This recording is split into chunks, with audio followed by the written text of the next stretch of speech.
It's from Roelof van den Broek, from his work entitled Gnosticism.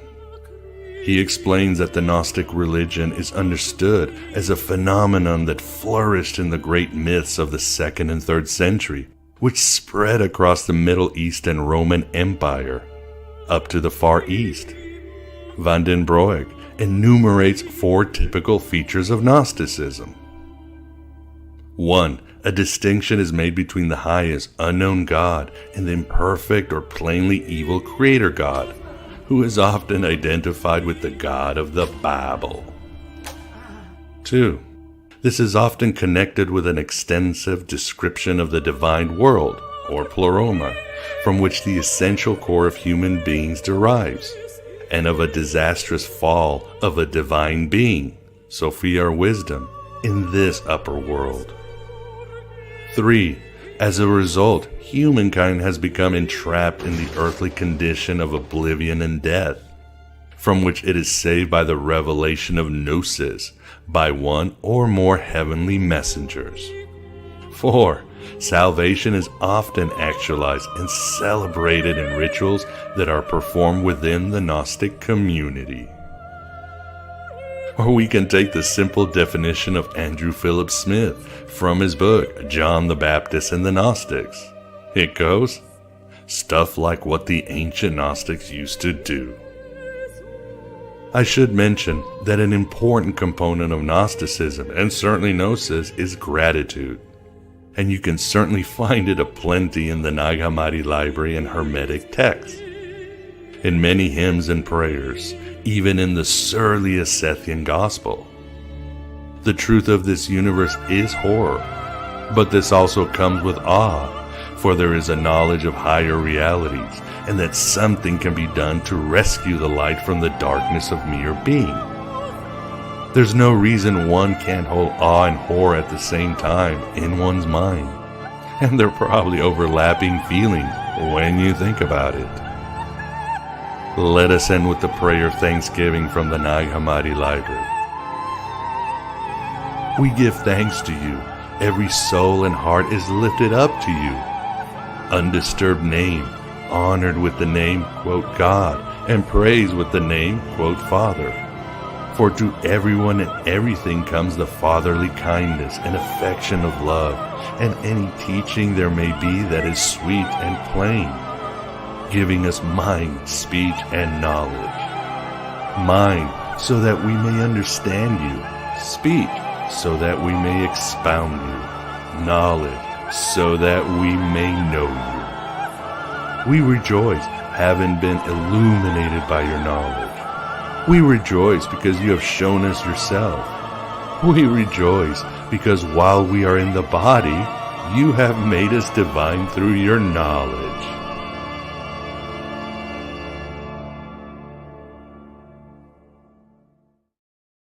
Happy heresies and welcome to the Desert of the Real. I hope you like that little intro from my video, What is Gnosticism? A little primer for what we're going to really get our hands dirty today. And I hope it stays up. YouTube has been on this tear of removing videos because of copyright, even when I test it and they're like, oh, it's fine. Then a month later, they're like, we got to remove that section. But I hope you enjoyed it while you can. My name is Miguel Connor, and I am honored to be your Pompadus of Gnosis, awe and horror. That's certainly what we will be getting in today, as we will delve into probably my favorite writer, Cormac McCarthy, Blood Meridian, along with Valis, Lord of the Rings, Seize the Day by Saul Bellow, and some other is one of my favorite all-time novels. And to do this, it is an honor to have Ian at the Virtual Alexandria. And your last name, Ian, is it Cattanach? And I apologize if I got it right on the first time. Welcome. Thanks for coming on. Thank you. Shout out to everyone out there. Shout out to all the archons, the ops. I am finally here. I started listening to Miguel 11 years ago, everyone. I finally made it. I made it big, everybody. So let's go. You have gained the attention of the archons. They're going to let you have it. But no. Better be awake and in the battlefield. And Ian is the host of Right Conscious, both the YouTube channel and an excellent Substack, and he is putting out easily the best content on Cormac McCarthy, especially his esoteric and hidden side. Again, we all the world wants to hide the mystic sides of so many people, as we've seen on AM Byte, whether it's Sylvia Plath or Elvis, or even I'm doing research on David Bowie, and biographers they are pushing David Bowie's like magical side to one. But here we show that these mystic realities were true, and they really are an essential part of all these great minds that have changed history, that have changed the collective psyche, and so forth. So it's awesome. With us too, we've got Graham. Graham Pong, how are you doing? Doing very good. I want to hear all about Cormac McCarthy. I know this is no country for old men like me, so let's get this show on the road. That's Cormac Awesome. says, Grandma. The only good thing about getting old is dying. So, I love it. No one here gets out alive, as Jim Morrison said. And the Occult Jim Morrison is coming out this year. So we're going to find a brand new dimension on Dionysus himself, the Lizard King. So the fun never starts. It never stops once you wake up. So, well, why don't we get started? For the audience, good to see everybody in the chat. Already a good audience. Hope everybody's having a good Tuesday and had a good holiday weekend. If you celebrated, please super chat your questions for Ian or your complaints for me, and so we can separate them and get to them. And yeah, that's it. I think later this week, I think on Thursday, Mitch Horowitz is going to join us to discuss his new book, Happy Warrior. So we will get into some new thought. And he's going to discuss a little Gurdjieff and false realities as a setup for Astronosis. Hope to see you there. And Vance has returned from his sabbatical, but he's getting back into work. I think we will see him June 11th on an evening show on Sigil. So Vance is back, but Graham has been great at holding down the fort. Well, Ian, why don't we start a little with you? How did you get into your YouTube channel and all that good stuff? I was inspired a long time ago by guys like you, just hearing. I used to work as a security guard in Las Vegas on the Strip, and I was so bad at it, Miguel. I am not a confrontational person. I don't care if you steal, you rob casino people, if you cause violence. Like, I didn't really care. So they would throw me in these back rooms at night from like midnight to like 8 a.m. where I would just guard equipment, guard the DJ stuff. And so I would just listen to podcasts the entire time. And that's where I heard about you and so many others. So I just kind of knew, I was like, damn, one day I want to do this. And eventually I started going to some conferences, and I saw the people I would meet, speakers and these people who I idolized in person. I was like, wait, I can do this. Like, I remember, I won't say any names, but people I know, I remember after the show, I saw them at the bar and they were just getting drunk and acting like fools and smoking cigs. And just like, I was like, damn, like, if I focus, I can do this one day. Like, so that's how I kind of got into the YouTube game. But Cormac McCarthy in 2007, I was 14 years old. My dad took me to see No Country for Old Men. And I was like, what the hell is this? Like, holy hell, this is great. And somehow, for some crazy reason, my school library had his entire bibliography. So I just checked it out, reading, and I didn't necessarily understand it too deeply. I kind of like the violence and stuff. But later on in college and stuff, I got back into him again. And then, of course, when I started my YouTube channel, I was like, okay, we got to cover a lot of Cormac. And you've done an excellent job. Yeah, Blood Meridian, I think, is the greatest American novel. It's one of those rare books that you don't read, you experience, especially the Comanche battle is probably the most visceral scene I have ever seen. You're talking somebody who has no problem with, Terrifier 2 or Martyrs or hardcore horror, who watches Faces of Death, but the Comanche battle, I've never like recovered from it. And the rest of the novel is just as powerful. And as I would later find out, extremely Gnostic. And so it's been quite a journey. So where do you want to start? Do you want to start with Blood Meridian, or shall we share about Cormac McCarthy and what his influences were? You let us know, man. Yeah, let's actually, I can walk us through some of this because it's going to build as we're starting to move through Cormac McCarthy. A lot of this, because we're hopefully right now, today, on this channel, we're going to do the full breakdown of Cormac McCarthy's Gnostic connections. It's not just Gnosticism. Today, we're going to be talking about Freemasonry, Kabbalah, tarot, astrology, all things Cormac McCarthy was into, which all kind of connect once you start getting into the mystical side of reality. And so Cormac embeds all of those things into a lot of his works. But how did he get there?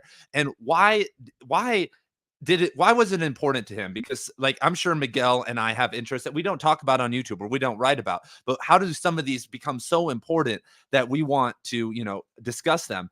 And what's interesting about McCarthy's prose is that most of the time the characters have no interiority. We never get into their feelings. Very rarely we do.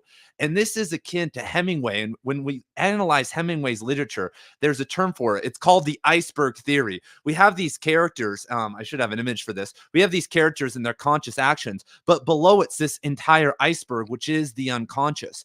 And McCarthy is inviting interpretation by not giving us interiority with his characters, because then it's up to us to interpret. And this is a kind of Gnostic or Gnostic or a form of gnosis, because we are doing this action oriented, we're having a reciprocal relationship with literature. And this is kind of the antithetical approach to Dostoevsky or Proust, who you get into their heads, you're stuck for 800 pages in some random incel's fucking head, and you're like, God damn it, what am I doing here? What is happening? But Cormac doesn't deal with that. But this is interesting, because by making us engage with the literature, by not telling us everything, McCarthy is asking us to transform our own lives, because when he's not asking us to read passively. So that's kind of the basis of all of this.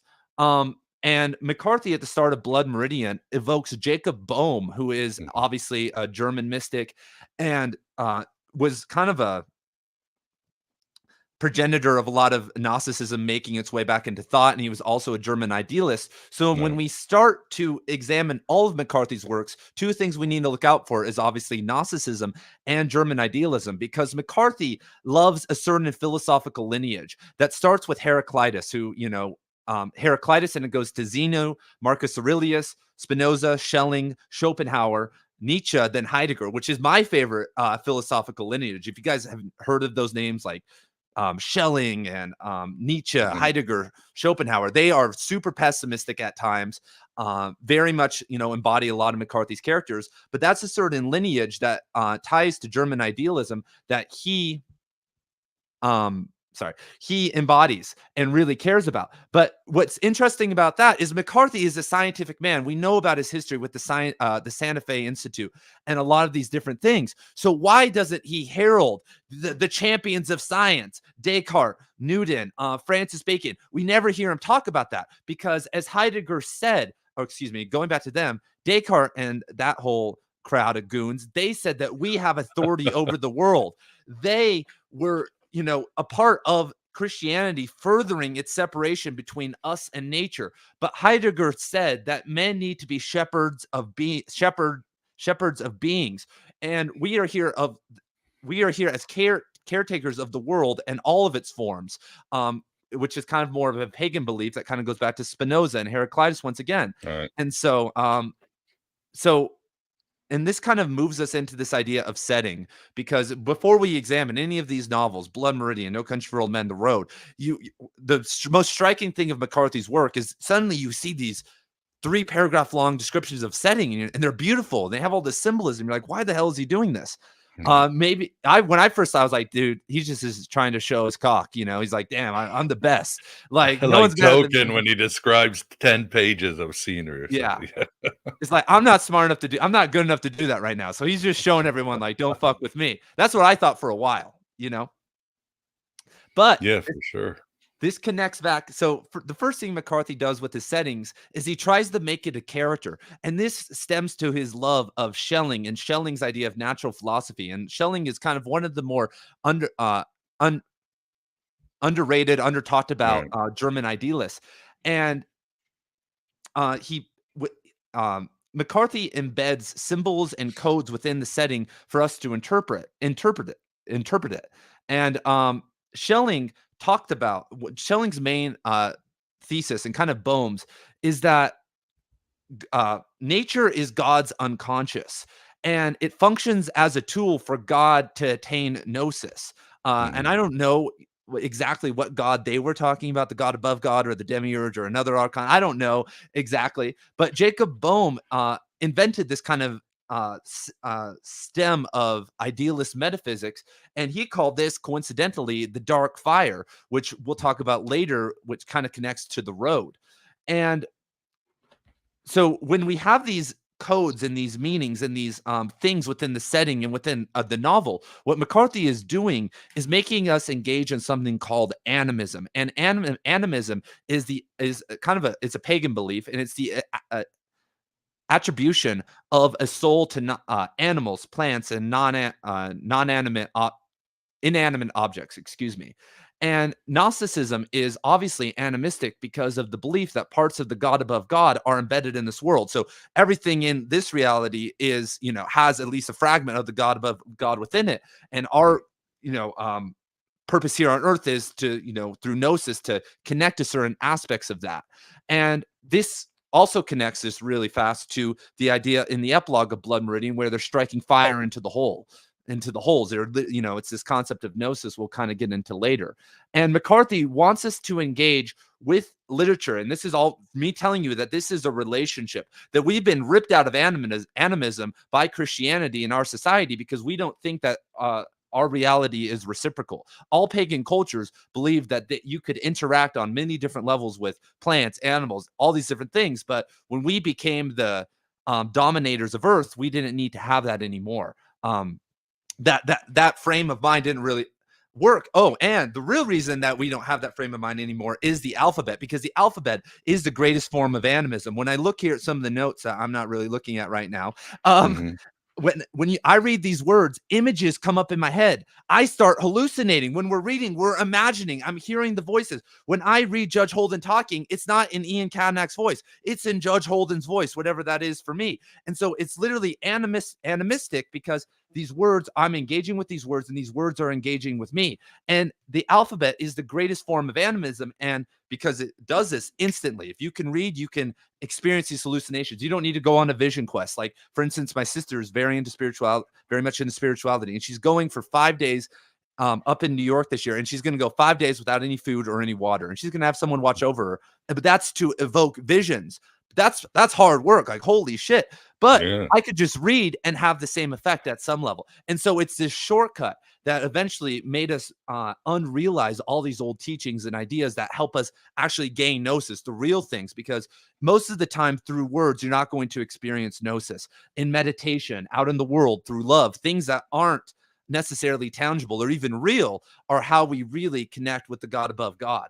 And McCarthy calls upon us to, once we've got enough knowledge, and this is the whole point of my challenge, we must balance the pen and the sword, because once we have enough knowledge, we have to go out into the world and change something. There's so many nerds and virgins out there in the world right now who love read. They're smarter than me, smarter than Miguel, but they do nothing with their knowledge. They are jokes.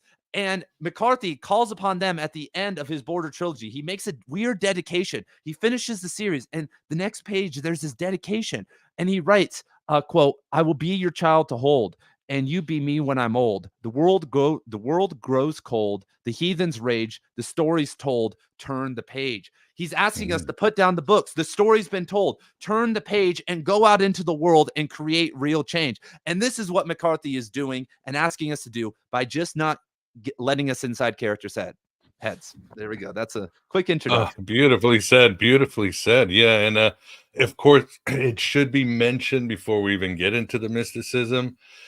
Before Cormac McCarthy, one of my favorite authors, still is, was Flannery O'Connor, and that sort of Catholic Southern Gothic, and you see it in William Faulkner. Somebody said this style is not, the South isn't Christ saved, it's Christ haunted, where Jesus is tormenting the society. You could see it in their literature. So, but of course, Cormac McCarthy, he's not in the South, he's in the Southwest, but he takes that sort of dark vibe, doesn't he? Well, I know you haven't read some of his early works, but Cormac McCarthy, if we want to get into this right now, this is where I was going to segue to, talking about Flannery O'Connor. McCarthy, at 8 years old, moved from Rhode Island to the dark woods of Tennessee. He was living south of Knoxville, and his first 4 stories actually embody or all take place in the South. And earlier, I wasn't going to talk about this, but I guess I can now. Thank you. I talked about Heidegger and Spinoza and Nietzsche and that whole lineage. But where does that lineage go? Because you're like, Cormac McCarthy after Heidegger. But actually, the postmodernists, Derrida, Foucault, all those guys are actually the next step of that lineage. But you look at McCarthy and you're like, he's not a postmodernist. He's not writing about dildos and gay people or like anything like that. You're like, wait, this isn't, something's wrong here. But he is because when we look at every single McCarthy novel, his first novel was a recollection of a memory. His second novel, Outer Dark, was a nightmare. His third novel was about a necrophiliac. His fourth novel had a bunch of mystical experiences in it. Blood Meridian is a fever dream. We could, every single one of his novels is very postmodernist because that's when he was raised. That's when he was coming up. And so he actually was very inspired by Flannery O'Connor because in 1962, I think, the year before he published his first novel, she died. And he grew up reading her stories. We know that he respected her highly. I saw him talk about her in the archive. So, but what do you do though? So you have Flannery O'Connor, who's an OG, right? And he, back in the day, you couldn't publish some bullshit on Kindle. You couldn't just write some shitty book and publish it. You had to be good. It had to get published. So he's sitting there and he's like, oh God, I have to stand upon the shoulders of Flannery O'Connor right now. This isn't easy. And so how can I do that? Okay, well, I can add postmodernist elements. I can do these framings, these recollections of a memory, a nightmare, a fever dream. These are things that O'Connor didn't do because she was from the modernist era that didn't really explore that. And so he, stood upon her shoulders and became kind of the postmodernist Southern Gothic king for a while. But what's interesting about McCarthy, you guys, and we're kind of, and this is going to help us understand how he got into Gnosticism. Our conception of McCarthy is WWE marketing. When I think of McCarthy, like pro wrestling, he is not who you think he is. And this is what I talk about on my channel all the time because he was built by marketing. In 1991, everyone, McCarthy was a poor writer. All of his books before that had sold less than 2,000 copies. Blood Meridian sold 1,700 copies. And let me put that in today's terms. Imagine writing Blood Meridian. I wish I could hold it up. And you get less than $5,000 for it. Could you imagine how bad that must feel? You write the greatest novel of all time. Yeah, here's $5,000. No one cares. There's no reviews. It fucking sucks, right? Yeah. Like nobody wants. And so he was living this harsh life where no one cared about his stuff. And so I think he eventually got fed up. And so his new publisher, he got a new publisher. His editor retired. He's like, okay, I'm going to try someone new. And they built him up. They put him in magazines. They put him in Esquire. They put him in female magazines. They said, there's this reclusive writer who's a cowboy. He doesn't talk to anyone. He doesn't talk about his writing. They did all these profiles and all this stuff. They built him up. And within 6 months, All the Pretty Horses sold 200,000 copies. All his previous novels combined sold less than 20,000 copies total. Total blow up in 6 months. And so after that, though, he rode that wave. He rode that wave of marketing because he didn't care. He didn't want to talk to anyone anyway. She's like, I'm just going to let them market me. So a lot of our conceptions of Cormac McCarthy are actually not real. So as I just mentioned, Cormac McCarthy was born in Tennessee. But when you think, cowboy, he must have had this hard upbringing. No, his dad was a rich lawyer. His dad worked for the terrible. His dad worked for the Tennessee Valley Authority, which was a government institution that ripped people off of their land, basically. At that time, they were trying to make dams and create the Great Smoky Mountains National Park in Tennessee. But all throughout that area, there were people living on that land, some with house titles and some without. So his dad was the head attorney, the head guy who did eminent domain on all these people. His dad threw thousands of people off of their land when they didn't want to leave. Yeah. And his dad was ruining the land because the projects that came upon those were a lot of the time very negative. Fertilizer plants, like a lot of stuff. And so Cormac, from a young age, though, loved to explore the land, be a part of the land, and get to know all these people. So he lived in the rich boy house, but all around him were people in poverty. So he got to know these people. He got to know people who were in the Civil War No, Oh, who were wow. born. No, sorry, who were born before the Civil War, who grew up during the Civil War, weren't in the Civil War. Maybe if they were really old, he did. So he got to hear these old stories, and he connected with that, and he started to see the evil that his father was doing. And his father and mother were very religious; they were Catholics, and they started pushing that upon him and make him go to church every Sunday. But I think he felt like his father was very controlling, and I think this is where the seeds of rebellion and kind of like a different interpretation of Christianity started to be sowed with him. And so he becomes just really fast. He becomes a big reader in high school, is a big rebel, eventually leaves Tennessee for a while, joins the Air Force, and comes back. And he comes back and he feels like he's the hottest man on the block, because if you read Cormac McCarthy's first novel, The Orchard Keeper, it's really good. It has problems, but he wrote it at 27 years old. And so if you are a 27-year-old in some random undergraduate writing workshop with a jerk-off professor who's not wrote shit, and you're sitting there and you're like, man, I'm fucking good. Like I'm the man. And so he submits his novel to Random House, and they approve it immediately. And they're like, okay, we'll edit you, but we want to make some, or we'll publish you, but we want to make some changes. And this motherfucker's reply back is, no, you're not going to edit this. This is already perfect. So you could see he's got this ego, he's got this ego, like I'm good. And he obviously knew he was good. And so eventually he starts to make changes, but he eventually goes through a divorce, and the divorce happens because he met another writer at university, and and they have a kid. So they have a kid, and she's working a job. So she's working a job and just had a kid, and they have no money. They're broke as hell. She's working minimum wage. And Cormac tells her, because, this is Cormac's just trying to keep some hoes around to clean the house. He tells her, you need to go get a second job and work 80 hours a week and take care of the baby. Oh my God. And she's like, you know what? I'm not doing this. I'm getting out of here. And the same month that all this goes down and she leaves, he conceptualizes his second novel, Outer Dark, which is probably, I would say, the most Gnostic novel that he wrote. It's about father trauma. It's about a child, a brother and sister who have a baby, an incestuous baby, and the brother goes and leaves it out in the woods. And then they, anyway, it's a really dark novel, but there are a lot of themes of Gnosticism in them that eventually he plays with in Blood Meridian and other things. But this is when McCarthy starts to get into the darkness, because Outer Dark was written and published in the 1960s. But as I'm sure obviously know, Miguel, the Nag Hammadi library was not translated in English until 1977. So he was using, what's his name? Hans Jonas? Yeah, Hans Jonas. Yeah. Hans Jonas and others, texts in the 60s and 50s that were popular to get the information he needed. So he was very into that. And also another big thing in the 1960s, if you were a young, intelligent man, was obviously existentialism. Camus, Sartre, all these other guys. And so he was in this darkness because he was being a sad boy. I've been to the archive and read his journals. After his wife leaves him, he's like, there's no one here for Thanksgiving. I'm so sad. Like, like we've all been there before. We get sad. You're low. Yeah. And he's like really sad, though. And he's mentioning and quoting Camus and all these kind of darker figures. And he kind of goes through this dark period. Hans Jonas was an existentialist. He was Heidegger's pupil. So yeah, exactly. It's crazy, right? Wow. See, this is why I come on these shows, man. That's great. Like, damn, I didn't know that.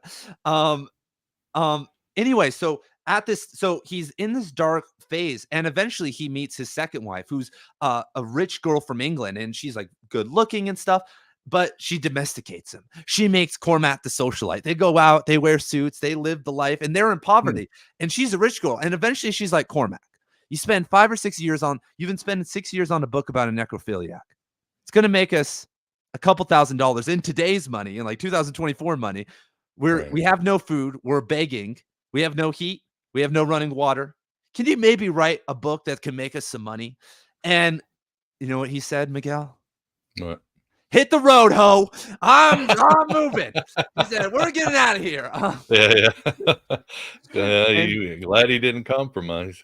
And so in 1974, he leaves his second wife, gets divorced, and moves to the Southwest. He moves to Tucson, where I'm at right now. And he has a sexual and a mystical awakening. How do I know he has a sexual awakening? He said in his 1992 interview with, I forget who, that he had a young girlfriend. He's had young girlfriends and has mentioned this multiple times. So we're not talking about He actually did approve money from Jeff Epstein at the Santa Fe Institute. We don't need to get into that right now. But Oh I my mean, God. legally, young girlfriends, 18 and up. But he's a 30-year-old who's a Mac. He publishes books. He's a brooding, sad boy from Tennessee with an accent. Right. He's having a sexual awakening. He's sleeping around because this also is supported that when he was 55 in 1993, he married a 26-year-old for his third marriage. Oh boy. So anyway, don't.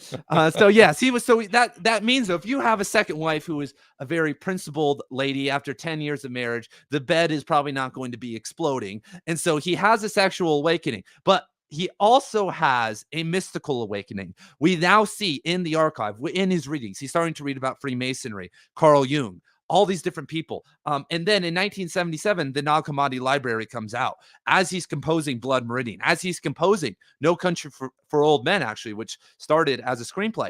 This all starts to explode for him, Gnosticism in general. Because before that, I've read the early drafts of Blood Meridian, and there is no Judge Holden. I mean, he's there because Judge Holden, he's a historical figure, but he's not mystical yet. There are no mystical elements. It's like a weird Western where they ride around and kill people. It feels like a John Wayne movie. That's how it read. Obviously, it's an early draft, and that's something McCarthy actually does. He starts things very bland and adds mystical elements later. That's kind of his writing process. He kind of gets the story down and then adds mysticism to it later. Okay, so he gets really deep into the cult, a bunch of stuff we're going to talk about in a second. But then to kind of multiply this, in 1981, he wins the MacArthur Fellowship, and this enables him to hang out with the greatest scientists in the world. Murray Gell-Mann, who was the Nobel Prize winning physicist a couple years before that. All these other guys, Cormac McCarthy gets to hang out with these guys. And most of the time, the MacArthur Fellowship is an award for people of excellence of all different fields. But he tells the story of when he showed up there was all these other writers, and they didn't know what to do because it was mostly scientists and the mathematicians and stuff. And these writers didn't know how to talk to these people, but he was already in love with science. So he became friends with all these guys and started to explore physics and all these things at a very deep level and interacting with the best scientists in the world on a one-on-one basis. And this is where he starts to understand the deeper layers of darkness in the universe, because when you start to understand quantum physics and reality, it's basically Gnosticism on steroids. We're like, oh my God, we're really out here. We're really far from the God above God. It's like, oh, this is a simulation. Nothing's real. Oh shit. Yeah, exactly. So he starts to really discover that. And okay, so that's really his biography about how he got into this, these deeper levels of darkness. Oh, excellent. That's an excellent summary of McCarthy. So it's fascinating how it all came together, how it was all destiny. So awesome. Where do we go next? Again, I have lots of questions, but I want you. Do you have any questions? You have any questions, man? I'll answer them right now. Well, let me ask Graham. Anything pop out to you, Graham, that you want to ask? The only one that popped out to me is something that hasn't been mentioned, and he seems to be drawing from that long line of great Irish writers. There's so many Nobel Prize winners for literature, and I was curious if what signs of the Irish tradition showed in his writing. Mostly Yeats, whatever we want. What is it, Yeats or Yeats? Yeats. Yeats. Sorry, not Yeats. Sorry, yeah. Yeats poem "Sailing to Byzantium." Yeah. No, you're right. That's the main complaint on my channel. I don't pronounce anything right. I just don't care usually. I read it as is. Anyway, it's all made up. Yeah, like you said, it's all made up. That was the Yeats poem was actually the inspiration for No Country for Old Men, and so he was a big fan of Ireland, the Irish writers. I think. Wait, hold on. Let me look this up. James Joyce, big fan of James Joyce. Yep, just had to reconfirm. He's a fan of James Joyce, very inspired by Joyce. But he also, this is a crazy story, when he was in Ireland, that's where he worked on A Lot of the Road. I think that's where he got the main inspirations for the road. He Oh wow. was staying in a hotel in El Paso with his child. Then he saw like a forest fire on the hill, and that's what kind of inspired the idea. But then he let it sit for a couple of years, but then he worked it out in Ireland. So he actually spent a lot of time in Ireland, and it seemed to be kind of a place where he went to write in the later stages of his life, because there's multiple accounts of him going there. So yeah, there's a lot of Irish influence, and I think he is Irish, obviously. Yeah. Cormac. Yeah, I think he's. Yeah. Anyway, Yeah, for sure. And also we should mention that, well, Yeats obviously was leaned heavily on Gnostic. I mean, you can see it through his poems and his idea of the wild rose. Many people said that's just a cipher for Sophia's return. Scholars have written on this. So yeah, and of course Yeats was just big time magician occultist. Another person we should mention too, Ian, wasn't William James really an influence on him too? Oh, of course. Yeah. Yeah. Yeah. Obviously. Because yeah. So that's, so those are the influences on McCarthy. Where do we go next? I think we should start with Blood Meridian, because it's the kind of that's what I wanted to go. Yeah, because I did listen to your interview with Peter Mundik that you did a long time ago. So I'm going to talk about stuff that she didn't get to. You guys should go check that out back on the OG channel of Miguel's. He has a great interview with kind of probably one of the best McCarthy scholars. I need to get her email from you, honestly. I can't find. She's vanished. She vanished. I can't find her on the internet after she published her book. A Bloody and Barbarous God, which is an amazing book. I can't find her, and even her publisher doesn't know where she is. She's not teaching anywhere. Did you anywhere. try to reach out? Yeah, I heard. Yeah, I did reach out to her publisher. Yeah, me too. Yeah, I heard that. I heard a whisper that she's a high school teacher in Australia, just living normie life. So that could be a rumor. How does somebody not have any sort of online footprint? I know. I mean, it's crazy, these geniuses. That's kind of the main call of my channel, and why I don't dislike, but it's of scholarship and academics and stuff. I'm like, guys, you are so smart. Like, she is so smart. I wish I could sit here and quote Chaucer and Dante off the top of my head like she was. I listened to the podcast last night. Like, I'm a fucking idiot compared to her. But she's not online. I win the game. I'm smarter than her because she's not here, Sorry, but there's all these geniuses in my comment section. These guys leave. I'm sure that happens to you all the time. They leave like 18 paragraphs. And you're like, dude, who are you? Brilliant people. Brilliant. Yeah. But they're brilliant. It's like, well, then, create some content. The more light we spread, the better things will get very fast. And but thanks, Petra, for writing that book and doing your research. I mean, it made a difference in our lives. So that's good.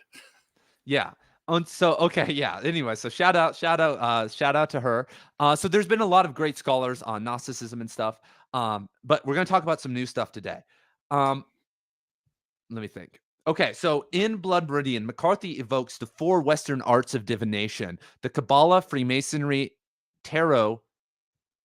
What? Hold on. Oh, not Freemasonry. Sorry, that's not in there. Sorry, astrology, tarot, numerology, and the Kabbalah, the 4 Western arts of divination, because they all connect to each other. As I'm sure you've heard about many times before, they all help you access and understand the different art. Let's stop. We should give, for those that don't know, a quick plot to Blood Meridian. There is no plot, really. It's about these vicious scalping gang going in the Southwest, killing Indian and Mexicans, and then they get their comeuppance many times. And I guess the 2 figures are the judge, the demiurge figure, and the kid, who's sort of the Christ figure. And that's it, right? I mean, but it's so visceral and vivid and beautiful and mystic. It just washes over you and just stab, like Flannery O'Connor. She's so vicious, but you feel your soul rise. Again, awe and terror at the same time, and it splits your psyche, doesn't it? Yeah. That's a great description. Just a quick plot. That's one of the funny things about McCarthy also. Some of his novels, there's no plot. Like, a lot of the time, you're like, he just doesn't do it. He just throws it out. Yeah. Like you think, like you always hear, like, you got to study you have to focus on characters or plots, and like none of his characters talk. And then sometimes there's no point in any of his novels. Like, they just walk around. Like, they're almost like walking ideals. I mean, Stanley Kubrick and David Lynch do that. They're not fleshed out characters. They're just symbols of something to bring the ideas forward. It's and he does it just excellently. So And that's a good. I mean, we'll get back to this in a second, but one of the main themes of Blood Meridian and a lot of The Road, No Country for Old Men, all of his novels really is the idea of the pilgrim, of the migrant, of the spiritual wanderer, the spiritual interloper. Same with David Lynch, especially like in Twin Peaks. Right. You know, we look, you know, that's what what's her name, Laura Palmer. She's the spiritual interloper, and they go into Black Lodge, yada yada yada. Yeah. Don't get me going on that, but yeah, so. Yeah. So yeah. Anyway, I know. So whenever do you want me to hop in? Do you want to start talking about Blood Meridian? No, you go for it. Go for it. All right. We were at the 4 divinations. So now, yeah, because this is a Western. It's a visceral, realistic Western, and it's historically accurate. The way they talk, everything is amazing. But again, there's all this mysticism, right? It's just there. Yeah. I mean, because you know, honestly, there was a massive explosion, obviously, of mysticism in the late 19th century, early 20th century. And so all these ideas and things, especially with someone like Judge Holden, who is this kind of penultimate thinker and knows everything, like he obviously is going to be versed in that stuff. And you know what's crazy about McCarthy is that to know all this and write about it at this level and stick all this stuff in there, he had to be very versed too. Like people think like, you know, let me just say it right now. There's an overblownness of people thinking that Cormac McCarthy is a Christian. He talks about Christianity in his novels. There are Christian symbols. There's a ton of that in there. But what we were all, I know, Miguel, you were a Roman Catholic at one point in your life. I'm sure almost everyone out there was raised with some form of Christianity. And that was the main framing of that was like one of the first programs installed into our brain as children, you know, the way to frame reality. Even if we didn't believe it, we're like, man, there's this God and he might have retribution. So a lot of us have that within us. And there are a lot of people who go throughout life and they've never really read, they've never pursued the intellectual arts. And so when they confront a book like or you know, confront Cormac McCarthy and they see these symbols in there, the only framing of reality they have that's somewhat literary, because the Bible is obviously literature, is the Bible. And 62% of Americans identify as Christian. So there's this kind of big overblownness of Christianity. It's not really in scholarship. There's almost no scholarship on that because they're smart enough to realize, but like on Reddit and in the comment sections. So I just kind of want to bring that up really fast, that he's not a Christian, that he moved away from that. And a lot of this is very not just Gnostic, but just kind of a pantheon of Eastern thought and other Western thoughts. Like he's kind of putting it all in there. So the 4 Western arts of divination are tools for revelation and gnosis. They aren't, you maybe, if you believe in it, can use them for divination, telling the future, all this other stuff. But they were ways, because we were being oppressed by Christianity, to carry knowledge, to talk about the different archetypes of the soul and psychology and all these different things. That's what they're meant for. And they all connect to each other, all for numerology, Kabbalah, astrology, and tarot. If once you understand them fluently, they actually all have a correspondence with each other.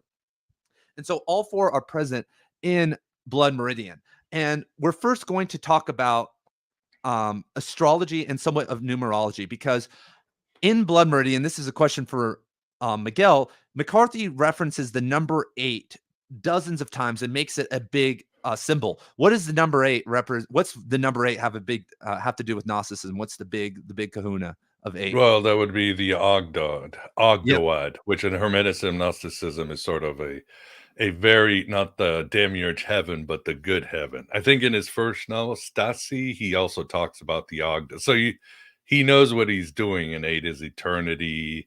I think 888 is a number for Jesus. So yeah.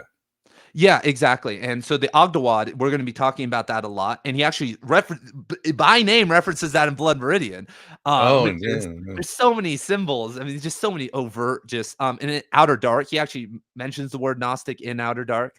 And so the number 8 is mentioned dozens of times, and it embodies what Miguel just said. Obviously, the Ogdoad, which we'll get into in a second, and many other things. And so the first Gnostic symbol that he connects it to, and actually I will present my screen right now to get a quote going. Here we go. All right, everybody. While he does that, we've got Ian discussing the Gnostic Cormac McCarthy, and let me get it over here. Here we go. You are... Okay, so let me get rid of that cross, that Ankh real quick. It just says that right there. It's all good. The survivors lay quietly in that cratered void and watched the white hot stars go rifling down the dark, or slept with their alien hearts beating in the sand like pilgrims exhausted upon the face of the planet Anareta, clutched to a namelessness wheeling in the night. And so when we're looking at this quote, first and foremost, everybody, there are different, before we even get to the Anareta, which we're going to talk about, there are different Gnostic symbols here. First of all, they're laying in this cratered void, and what? So they're, first of all, they're sleeping with their alien hearts. What are they alien to? They're here on this cratered void. They're like pilgrims. What are, upon this planet of Anareta, which is actually, so the planet Anareta is an old astrological term that signifies the planet of death. In Western tropical astrology, that's the 8th house, which symbolizes death. So they are exhausted upon the face of the planet Anareta, which is symbolized, which is the 8th house of astrology. Once again, this 8 coming out, and which is the prison planet, the demiurge's creation that we're living on now. McCarthy gives it away all right here. They're the pilgrims, they're pilgrims, they're aliens. It's all right here. But no one knows what this word Anareta is. If you guys have never read Cormac, he literally has the entire Oxford American Dictionary memorized. He says the most esoteric. Sometimes he says words that I look up on Google. They're not, you can't find it. You have to research, and there's forum posts where people discuss it and figure out what it means. Like, and because if you guys don't know, the Oxford English Dictionary, which is out of print now, was 20 volumes long, like 20 big volumes long. To get a set online, it costs like $2,000 now. And so there's all these esoteric words in there. And so I guess like Anareta, that was probably at the start. He probably got to that one in book 1. But, we're there. But there is no, you would have to be pretty deep into studying the occult and astrology to hear Anareta. And so he covers the number 8 to the Anareta. And hold on, let's see what I was going to talk about. And something also interesting to note, which I know a lot of you guys don't believe in astrology out there. And that's fine. But if McCarthy was this deep into astrology, and there's a ton of other astrological terms in Blood Meridian, we're not going to get into those today. The blood red sun, there's a ton of meteor showers, the Big Dipper, different constellations, references to a false moon. He's really into it. So I would assume that he could have calculated his birth chart in, the 1970s when he was doing this. And so in McCarthy's 8th house are his Mercury and his Mars in Leo. And Mercury is obviously dealing with knowledge, and Mars is dealing with action. So what is Cormac McCarthy's life? It is one of dealing with death through knowledge and action. His whole life is talking about death in his novels, and then his action is writing those novels. And it's in Leo, which is the most steroid ambitious sign there is. And that's why we see, him pushing through even when it's hard. He doesn't care about the pain. I'm the best. That's the most Leo, what are you, Miguel? What's your Taurus? Taurus. There he is. Yeah. Look at you, man. You've been holding down the fort for 10 years. Oh yeah. Can't stop. So that's the astrology of the number 8 in Blood Meridian, that it connects to Anareta, which is the 8th house. Moving forward to numerology. So in chapter 15 of Blood Meridian, there's something. So at the start of every chapter in Blood Meridian, I wish I could, I don't need it. We can stop screen sharing. I'll go grab it really fast. I see it right here. All right, cool. Yeah, we got Ian Cattanach.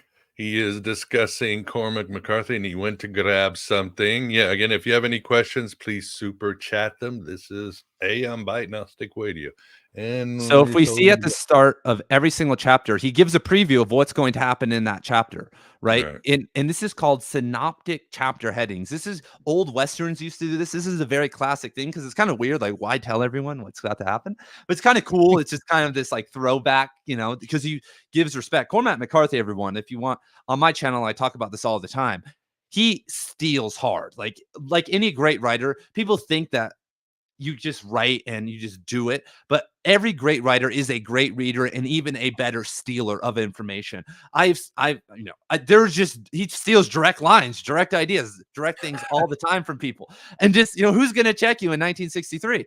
And Right, it right. obviously No, doesn't. I mean, that's normal. I mean, I'm doing this research on Elvis Presley and David Bowie are the two biggest thieves in the history of the music business, and this is their answer when you call them on them. F you, I stole it, thank you. Yeah, and that's kind of seen as something weird, like it's plagiarism or something. It's kind of this weird. I think that's embedded in our mind because of copyright and intellectual property, Right, which right. I don't really believe in.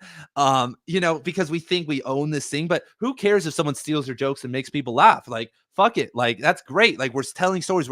We're standing. I mean, you should tell people and obviously give credit, but you're standing when you steal from someone, you're standing upon someone's shoulders because you're stealing a line, an idea, but in a 130,000 word novel, that means nothing.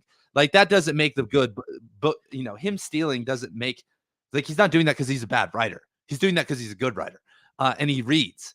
And so anyway, so he does these synoptic chapter headings, and in chapter 15, he mentions the Ogawad, sorry, Ogdod, uh, Ogdoad. Ogawad, There's by no, we name. don't know. We weren't there, so whether it's saying Sophia or Demiurge or Ogdoad, Yeah. who knows? But So so the Oddwad is in the Gnostic cosmology, like the highest level, right? Like there's the right, seven other right, right. layers, and that's the highest level. And he in the chapter, this is a reference to a circle of 8 men who are talking. But all throughout the novel, and we can actually connect to some of this right now. I'll show you guys how he uses number 8, because he uses it as a way to, as a premonition of death. Because as you just heard, so if you look at your astrology chart right now, it's believed by some schools of thought that placements in your 8th house are negative, that are going to, it's a negative premonition that you need to watch out in that area of life because something bad may happen. And Hmm. McCarthy mirrors that same concept in his fiction. And I will present again, actually.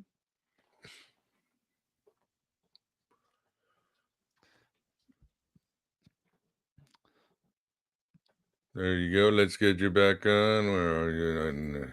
Oops, add you to the stage. Now we're there. We are So back.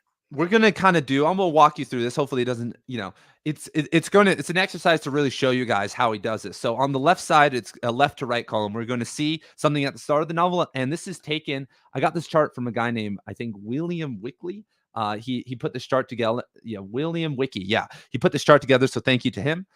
So at the start of the novel, the kid tells a story of 8 fictitious bandits to Captain White. Later in the story, 8 real bandits appear in possession of the slain Captain White's horse. So in the story, we see this transition after Captain White dies from the Comanche attack. Right. One of the most iconic scenes of the novel is when they find 8 dead babies are hung in a tree. Later Mhm. on, one of the callers tells of 8 whores sitting in a tree. And so, like, why the number 8? Why is it? It's not a synchron. It's not like he just randomly picked that number. There's obviously synchronicities here. Glanton turns in 8 heads for a bounty. Later on, a bounty of 8,000 pesos is later put on Glanton's head. Next, 128 native scalps redeemed are for a bounty plus 8 heads. Later on, 28 Mexicans are shot dead in the tavern plus 8 in the street.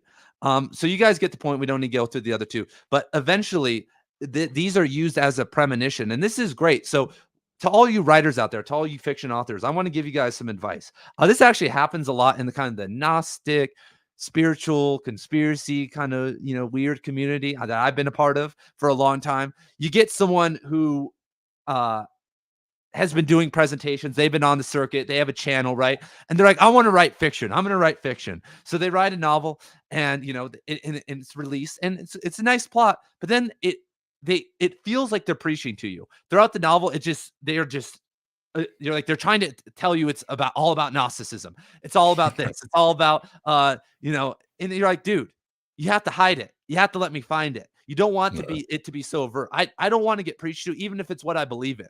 Like, that's for dumb people. Like, Mhm. like, Right, right. Of it's course. an art form. You know what I mean? Because things aren't that direct in people's minds, and like reality, like it's not like, hey, look, it's like not like the Truman Show where like they do an ad placement. Like, No, indeed. And you got to respect the symbols. um, I can't remember what I was talking about. I'm sorry. You were talking about numerology. You want Oh, to talk about oh, the? Oh, go no. ahead. So McCarthy, so for all my writers out there, you have to hide these things because And it's not just stealing ideas. So McCarthy found this idea of the eighth house, but he didn't want to talk about it. He didn't want to mention, Judge Holden wasn't like, I got an eighth house in Mercury. Like that's kind of sounds dumb, right? That sounds out of place. That doesn't fit well, but that is something a beginner writer or intermediate writer would do.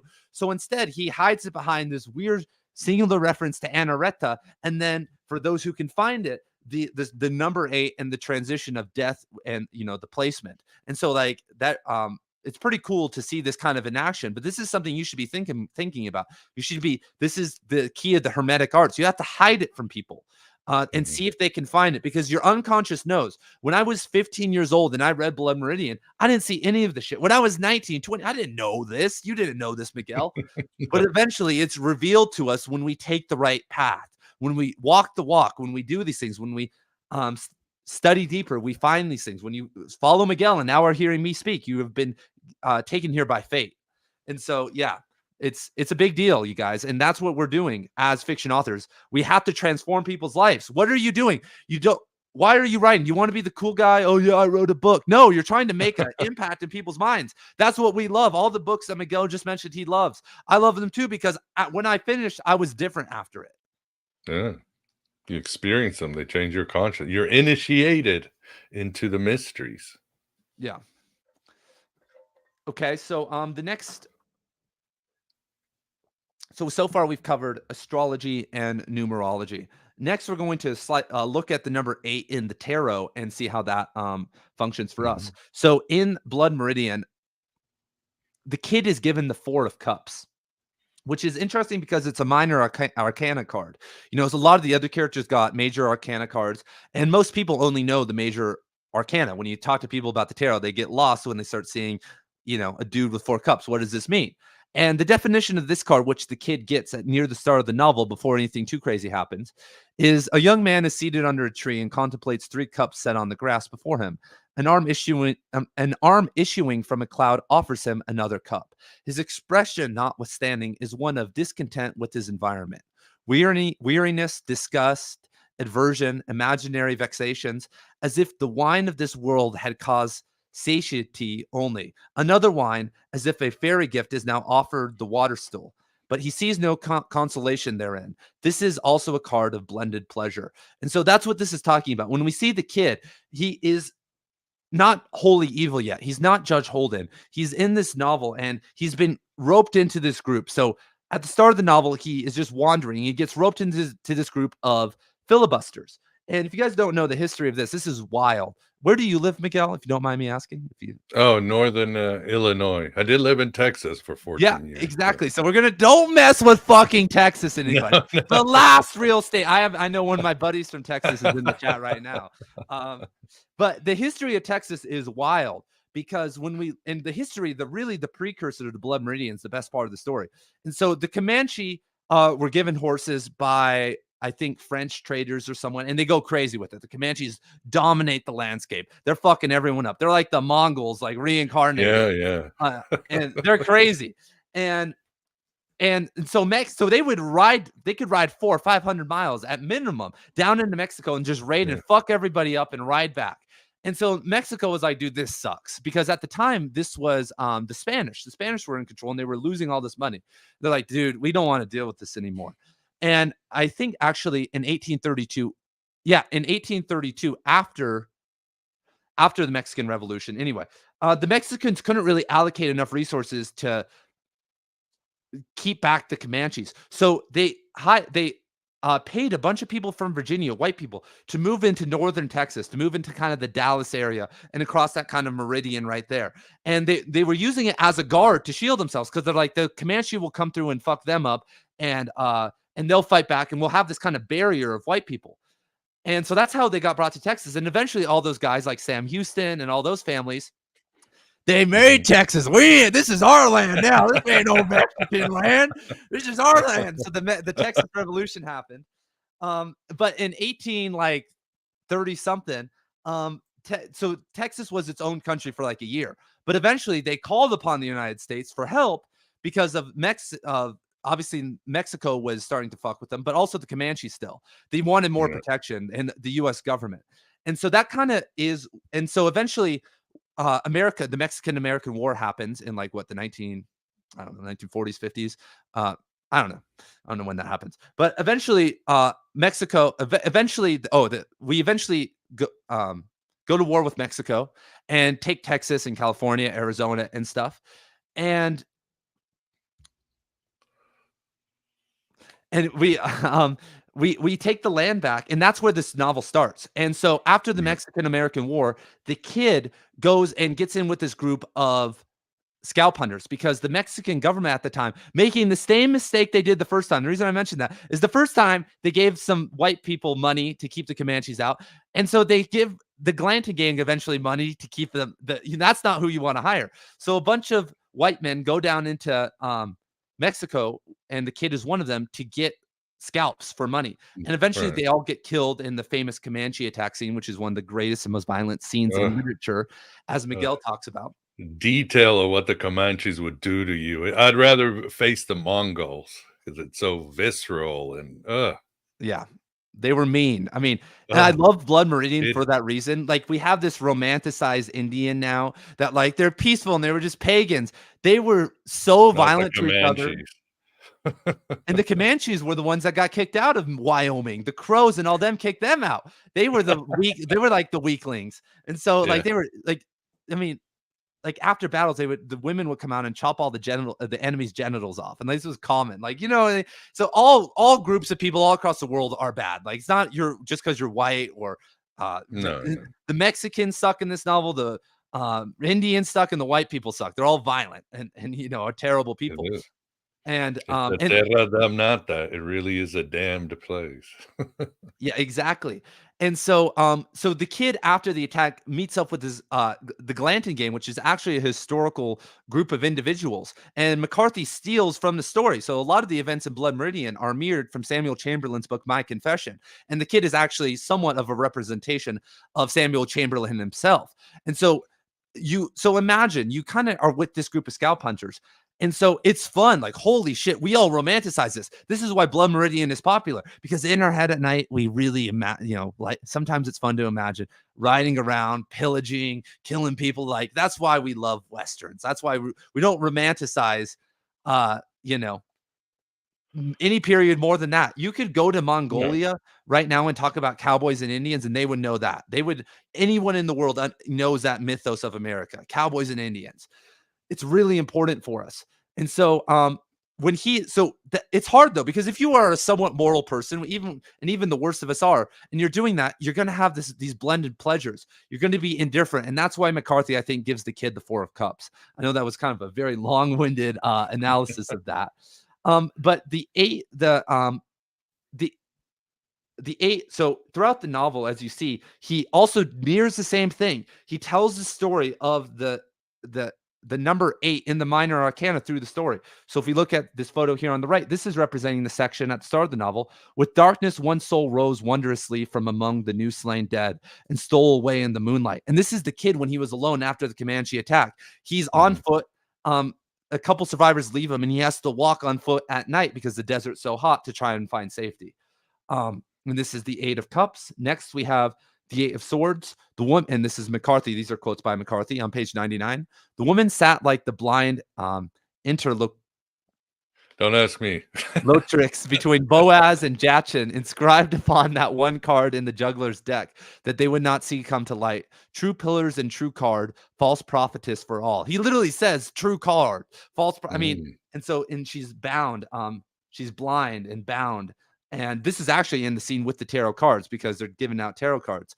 So this is, I'm just showing you guys example how he's using the tarot, like hidden in Blood Meridian. Next, we have page 285. A second arrow passed him on the left, and 2 more struck the lodge fast in his chest and groin. They were full 4 feet in length, and they lofted slightly with movements like ceremonial wands. There we go, the 8 of Wands, like all the number 8, like he's drawing from anything he can find with 8. And then last but not least, and this is the most apparent, like this seals the deal in my book.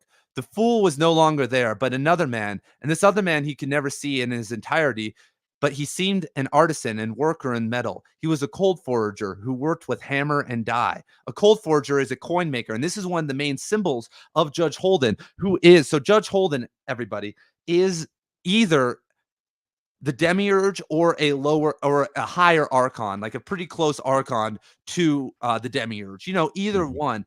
And one of the symbols of the demiurge is what the demiurge did was create an illusionary world of symbol, which, a simulacra. And so there's a dream that involves Judge Holden, and there's this cold forger, as we see here, who are creating these coins, and they're actually false coins. And McCarthy kind of makes a commentary here about Judge Holden, and Holden gets things anytime Holden gets insects, rocks, and birds and draws them in his notebook to contain and own the world, because without what exists without my knowledge also exists without my consent. Whatever that famous I line love that quote. God, I love that quote.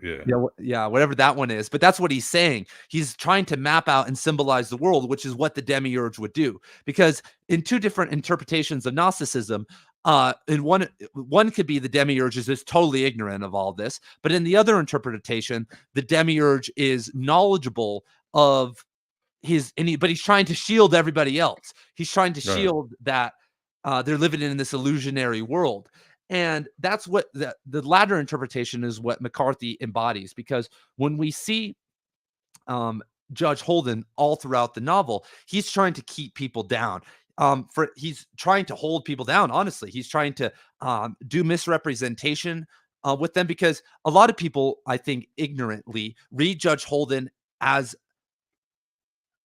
an objective figure, one could say, speaking truth, because we like his words. We see that that's how the West was, that there was this will to power, this Nietzschean thing. Right. But I have a post out there, and it talks about, is Judge Holden a prophet or just like a blind seducer, or like a seducer? And I think that he's actually seducing them, that he's pushing these novels. A lot of his knowledge is actually creating simulacra to confuse them. And this is very apparent with the kid at the end of the novel, when the judge is hunting the kid and Tobin, the ex-priest. He's mad at him. He's like, this is your fault. This is your fault. And I'm trying to kill you because you didn't take a side. You didn't fully become moral and not engage with any of this, but you didn't fully become evil. And this is what the demiurge wants us to do, because when we are in polarity, when we are engaging and not at one with ourselves and going up the middle path to gnosis, we are engaged in life. Vote Daddy Trump or Mommy Biden. Polarity, day and night. That's what we're that's the antithetical. Right. That's what it's trying to make us do. That's what all this dream world is about. It's not trying to help us, that it's always in polarity. Anyway. Yeah, no, beautifully said. Yeah, no doubt to me that the Judge Holden is the demiurge. Even I was doing a little reading today, and I'm like, oh my God, the judge and the idiot, his little pet. And of course, that's very Gnostic, because in some texts, you actually have these two beings, the craftsmen, but then you've got Saklas, the foolish, childish god. And then I think Holden is definitely the demiurge, because his vision of what he wants the world to be is terrifying. And it comes very much out of William Blake's Urizen, pure mechanistic reason. That's where it leads to nihilism. He wants this ordered world where everything makes sense, everything is organized, nobody rocks the boat. And all the animistic traditions, magic, he wants what? The Mexicans exterminated, the natives exterminated, the black slaves exterminated. He wants this terrifying matrix, architect, destiny. And of course, it sounds good. It's charming. Of course, the demiurge knows how to craft reality and create false paradises and all that. But at the end of the world is this sort of hive, totalitarian, one thought universe. And the judge does well. And people forget the demiurge and the archons do have sort of lizard brains for some reason, like they're autistic robots. They have no problem with rape and violence, because on some intellectual level it amuses them and it's a great weapon. So, and on and on. I mean, I think you and I both agree, Ian, that he really is the best representation of the demiurge, couched in modern times, like the architect and the matrix. Urizen for William Blake, and so forth. For sure. And I love what you mentioned there about, yeah, I mean, because something that McCarthy hid a little bit, talking about, creating false realities.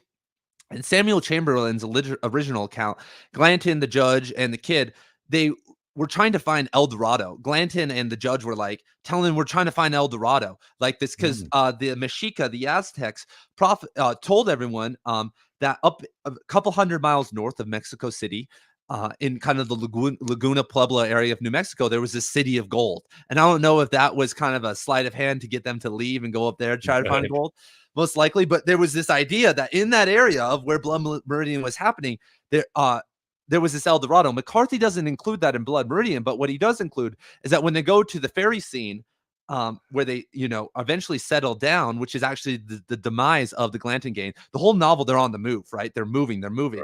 But eventually when they settle down and try to, in the illusionary world, that's when they get killed, when they try to engage in capital and civilized affairs. But when they get there, Glanton goes, this is El Dorado. So I just thought that was an interesting connection. That they were searching out there. It was this, when you're at this level, and this is what a lot of us go through. I think a lot of us resonate with Holden, because when we go on this intellectual journey, especially when you were younger, I remember when I was 18, 19 years old, I was listening to Miguel Connor, not Mikkel. And I was an OG. I was smart, bro. I was smarter than all the other fucking idiots around me. But what do you do with that knowledge? And there's this urge to manipulate. There's this urge to, because now you can seduce women and have this, you have this power. And that's what it feels like. You are creating these false El Dorados for people who genetically or just for whatever reason are never going to be able to access the higher levels of gnosis. And it's kind of, I don't know, it's kind of weird. It's something that I've obviously gotten over, but I know a lot of people who go through that when they first touch knowledge and kind of the higher affairs for the first time. You have to deal with that. How do I go about dealing, presenting myself in the world? Yeah, it can swallow you whole. And again, let's not forget that Holden is also, he is the great symbol of technology gone awry. He knows, magic, and he knows the classic Greeks, and he's smart, he's a genius, but he can create weapons and bombs out of dirt when they're being attacked. I mean, he knows exactly how to, again, he is runaway reason, mechanistic, sort of matrix-like nihilism come true. And he's very charismatic because it sounds good, right? We all want to be in Holden's perfect world. Yeah, and what Holden's actually doing, if we want to get into something else crazy with the occult, Blood Meridians actually has a ton of alchemy in it. McCarthy was studying alchemists, and when we look at the pursuit of the Philosopher's Stone, that's what really Holden is pursuing when he's symbolizing and trying to capture the Lord. He's trying to capture immortality, and McCarthy has veils of allusion to this because there are certain, for instance, there are certain references to stones and these types of things, but he really does it with the black and white Jackson. So we have white Jackson and black Jackson, because in a lot of interpretations of the Philosopher's Stone, it starts off at white and then it evolves to black, and then its final form is red, and it evolves to red when black Jackson kills white Jackson. And the descriptions of the sun and stuff, it's always, the landscape is always veiled in red, the blood meridian. And speaking of meridians, if we go to the next slide, actually I have this right here. So if you look at there's a ton of the symbol 8, which is the sign of infinity, obviously, all throughout the tarot. We see this with the magician. We see, with these cards, and what's actually the strength card, number 8, with infinity on it. And so a meridian is a line intersecting a wheel. And so Blood Meridian isn't about the meridians of the distances that the gang is riding over. It's not some objective fact. The meridians in Blood Meridian are talking about the spiritual meridians that they are evolving through, but they are bathed in blood. And I'm forgetting a lot that makes this interpretation a lot stronger, but that's kind of the general notion. And I don't know if you guys have ever heard of the concept of palindromes. And I don't know if you saw my video on this, Miguel, but this is one of the craziest revelations I had. I didn't have this, but I got turned on to this, is that all throughout McCarthy's novels are there's something called, it's a palindrome novel. So throughout the novel, there's a meridian that happens that eventually they reach the peak of the sun. In the exact middle of the novel, the gang rides into Chihuahua City, which is the capital of Chihuahua, even to this day. Right. And they are rewarded with hundreds of thousands of dollars for killing all these Indians. And they eventually start raping and killing people in the town and are booted out. And there's a bounty on their head. But everything after that starts to go downhill. They are eventually pursued, and all of them basically die except Joe Tolden, because he never sleeps and he never dies. So eventually, so that's the peak of the novel. But what's crazy, you guys, is there's hundreds of instances. So for instance, on page 3 of every version of Blood Meridian, there is a reference to the stars falling, which is actually a Gnostic representation of the kid coming down, because the kid is a false starter. He's a prophet that never got off the ground. As I talked about a second ago, he's trying to get off the ground, but he's never able to. And that's because just because of the judge's influence. I think the demiurge's influence. I don't think he can. He's a false starter, but that's how in a lot of, I think, correct me if I'm wrong, but like Gnosticism represents like stars falling, like this energy falling, the sparks, the pneuma falling down to earth, and that's eventually wants to uplift, and that's what the kid represents. But 3 pages from the end of Blood Meridian, solar storm, and so there's hundreds of references. If there's a bear 8 pages in, there's a bear 8 pages from the end. And it's this really weird thing that he like makes him really nerdy, honestly, that he just went that deep, but all meaning. So like I said, Miguel, when you read this for the first time, you probably were like, this is one of the best books I've ever written, right? Easily. Even though you didn't understand any of this stuff that you know today. Right. And we understood that because it was unconscious. So the whole key to great writing is contrast. That's what gives meaning. We didn't have, and that's what our egos are. We're contrasts of each other. If we were all the same, that would be weird. And so contrast is built, but a lot of it, like I said, can't be too overt. You can't have the light and dark too much, or people start to identify it, right? Yeah. And that's once again the sign of a beginner or intermediate writer. They're doing too much contrast. They hear me say that's what makes good writing, and they do it, and it doesn't hit right. But McCarthy is embedding this stuff in here because our unconscious knows that the bear was referenced on page 8 and then on page 368. We can literally tell time. If your dopamine levels aren't too fucked up from hitting the e-pen too much, don't worry. We all have our vices. We all, if we're scrolling TikTok too much, we all have our dope. But, if your dopamine, if Miguel and I were living out in the woods and we were sober, which we aren't all the time, you could actually tell time almost perfectly within 10 minutes. It's actually really weird when you're very grounded and focused. And so our brains can tell what's happening at the deeper levels of a novel at an unconscious level. So, so when we look at the Wheel of Fortune, that is kind of the wheel of this novel. It's the symbolism. It's the meridian. It's kind of this cyclical nature, because McCarthy was also very much into Eastern mysticism. And that's the symbol of infinity. It's the cycle of life and death. And that's what McCarthy's novels are almost all about. It's about rebirth and renewal and a lot of these things. So that is really my Blood Meridian analysis, if you have any further questions.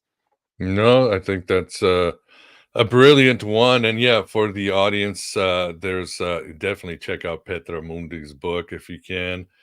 It's an intense novel, again, beautiful, violent, bloody. It seems like it's despair and nihilistic, but as Ian was talking about, that last scene with the guy with the sparks is pure redemption. You just go, it's like you take a deep breath, you go, the powers of good are going to win in the end. Just in that one scene, it makes the entire hell of having to go through Blood Meridian with the gang. It makes it all worth it. And what do you think about, again, with Judge Holden? Petra said that he also sees him as Heimarmen, a harsh fate, which is what the demiurge is. That was one of his punishments for humanity. And when he created this archon called Fate, this beautiful woman archon who was just going to punish humanity for the rest of eternity, which is a Greek idea, right?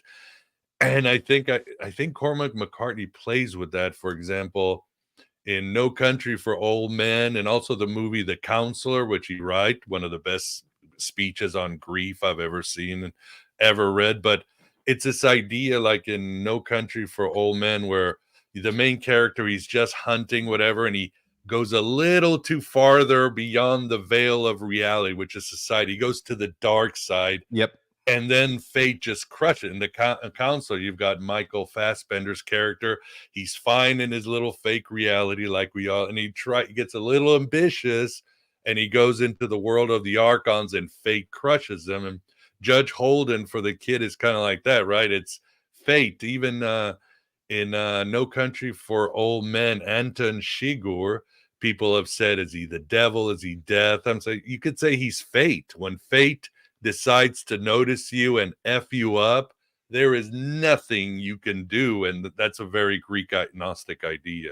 What do you think of that? Or am I just too all over the place? No, you're 100% correct there. And that's a perfect segue because, I mean, I have the same analysis, same notes, a lot of that in No Country for Old Men. Because actually the start of No Country for Old Men. So what's interesting starts once again, 1978. He started at Cormac had this weird thing. So once again, he moves to Tucson and then El Paso, and he's hanging out with the ladies, big man on the vlog. Let's go, Cormac. But I'm a writer. but he starts in dabbling with drugs, I'm sure a little bit more. And he wants to become a screenwriter. So in 1977, he wrote a movie called The Gardener's Son. It's available on YouTube. I posted it on my channel if you want to check it out. It's pretty cool. That's really Gnostic too. I mean, we don't need to get into that. I have a whole video on that, on how that's a Gnostic movie. But this is all this is happening right after he read the Nag Hammadi, literally all these things. So he wants to be a screenplay writer. And he, in 1978, as he's envisioning, starting to write Blood Meridian, he starts writing No Country for Old Men. And actually Cities of the Plain, which I mentioned, had that kind of animistic thing. So he starts writing No Country for Old Men, but he puts it on the shelf for like, 30 years or like 25 years or so before he turns it into a novel. But hold on. Hold on. Okay, well, hold on. We'll restart. We'll come back to that. Hold on. I've lost my train of thought. No problem. So in No Country for Old Men, I'm sure a lot of you guys have seen that movie. McCarthy conceptualizes a new form of evil because McCarthy's books are all actually an evolution of each other. The Southern ones are, and the Western ones are. And Blood Meridian, we start off in the 1800s where it's the Wild West. But eventually he evolves that to the Border Trilogy, which takes place in the 1940s and the 1950s. And it's looking back to that time. It's looking, one could interpret the end of Blood Meridian as a little bit more pessimistic, that it's barbed wire being planted down, the railroad, this new oncoming world, this new reality of an actually even greater violence of the nuclear bomb, which is McCarthy's favorite symbol, which I'll kind of talk about at the end, which is kind of the big, we could talk about how McCarthy loves the nuclear bomb. The nuclear bomb is actually present in the Border Trilogy at the end of The Crossing. Not to spoil anything for everyone. I know you haven't read that, Miguel. But so it's an anti-pastoral vision, which he loves to do, where he looks back at this time. So McCarthy's a little bit older now, and he thinks of this time where there are these young boys, John Grady Cole, Billy Parham, and they want to go down to Mexico to find this new world. But what they find down there is something great. It's actually a more evil world. It's actually this, it's this terrible place. And McCarthy so McCarthy talks about that there, but then he escalates that in No Country for Old Men and The Counselor, where he talks about what that evolves into, because in 1980, No Country for Old Men takes place. And we're starting to see drugs come into the country, but it's not that big of a deal. Obviously, Mexico has always been pretty screwed up, especially in the Sonora and Chihuahua regions. But it wasn't as bad as it is now. The cartels didn't exist yet because we hadn't really escalated our love of drugs as American, which fuels the whole cartels. And they're all in Colombia, the big ones, the big bosses. So. Yeah. And so they're just getting going. It's not that big of a deal yet. And so McCarthy's talking about an invention of a new evil, though. And he talks about narcotics. He says that narcotics. Let's see if I have this quote. McCarthy says, quote, "I think if you were Satan and you were setting out trying to think of something that would just bring the human race to its knees, you would probably come up with something like narcotics." So he's making a commentary on how narcotics are bad, and in the border regions it's kind of becoming a problem. But he's talking about something deeper, which is Chigurh, who is this new man, this oncoming evil, because McCarthy was very prophetic about his violence, which was going to happen, because he was writing about this in 1976. He understood what was going to happen. And the story takes place in 1980. And Chigurh may seem like a little out of sorts. And McCarthy's 1960s novel Child of God, which features a necrophiliac, that was before Ted Bundy. McCarthy could see this this oncoming violence. I actually have a quote from McCarthy. That's actually somewhat of a rare quote. We'll throw that up really fast. That talks about this, how he understands this. And he says, quote, "If I wrote about violence in an exaggerated way, it was looking at a future that I imagined would be a lot more violent, and it is. Can you remember 20 years ago having beheadings on TV? I can't. I'm not one of those conspiracy guys, but the world is in a very unstable situation. If you were to take thoughtful people on, say, January 1st, 1900, and tell them what the 20th century was going to look like, they'd say, 'Are you shitting me?' I think about John," that's his son, "all the time, and what the world's going to be like. It's going to be a very troubled place." And so McCarthy is always dwelling on these things. He's dwelling on violence. And through Sheriff Bell in No Country for Old Men, it's a meditation on this oncoming evil that we're about to see in Columbine, that we're about to see today. These weird, detached people because of technology. McCarthy is a critic of technology because in his original novel, The Orchard Keeper, he features a 93-year-old man named Arthur Ownby who's living out in this orchard, and the government installed a water tank on his property, and he's pissed about it. And the kind of climactic moment of the novel is he shoots a bunch of holes in it. And this represents the Tennessee Valley Authority. It was a water tank by his father's company.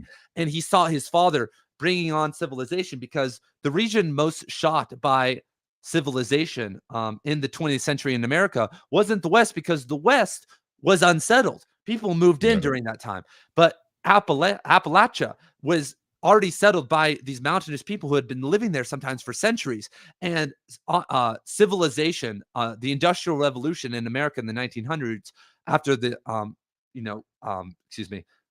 because of World War II, impacted Tennessee and those areas more than anybody else, and people got ripped off of their land.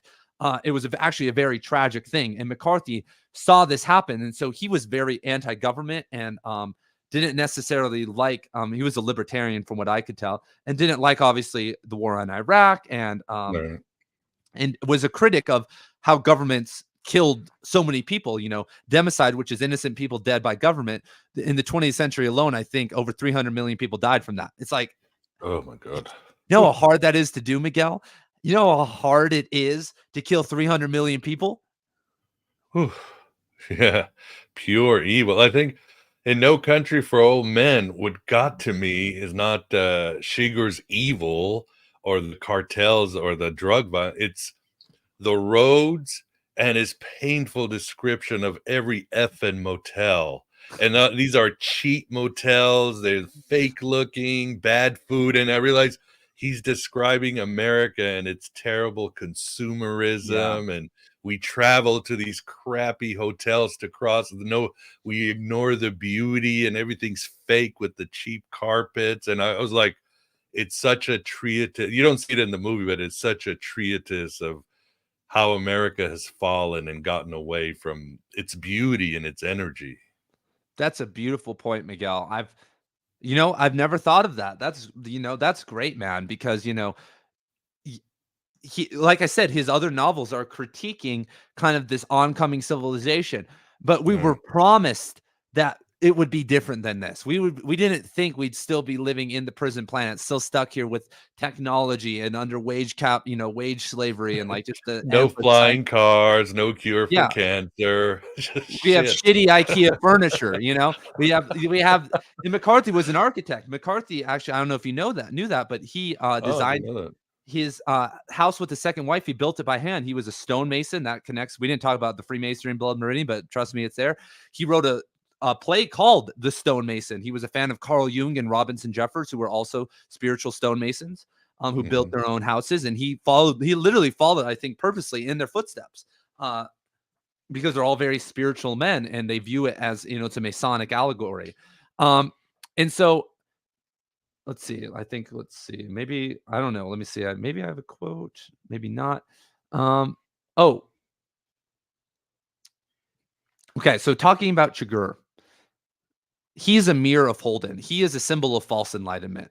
And I don't know if I wouldn't say he is the demiurge. I feel like he's a lower archon. Yeah. He's a force of nature more than anything.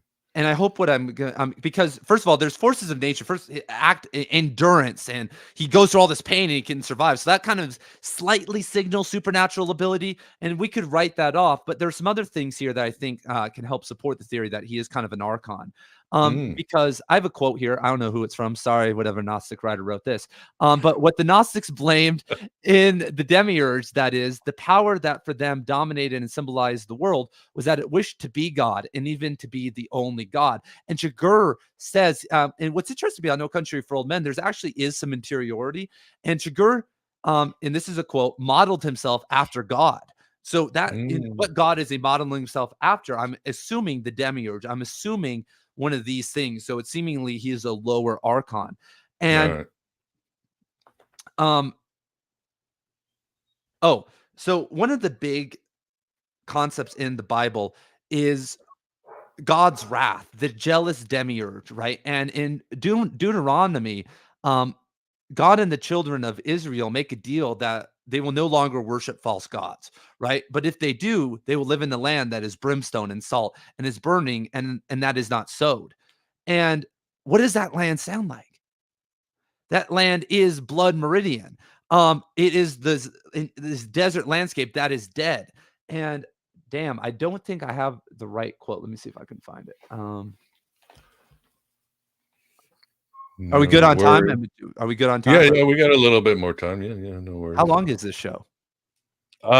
Usually as long about an hour and a half. We can go a little bit longer. There's no worries. Okay, cool. Sorry, everybody. We can always loop back. There's plenty. We haven't gotten to the road and some of the other. Yeah, okay, we'll finish up on No Country then. But anyway, so Blood Meridian, excuse me, No Country for Old Men, throughout the dreams of Sheriff Bell and other things, reference this idea that they have broken this pact with God. That's what I was mentioning. That there was this broken pact with God, and that's where this oncoming evil is coming from. And this is a theme that McCarthy loves to play with during this time. He has an unpublished screenplay. You guys can just get online. Someone illegally uploaded it.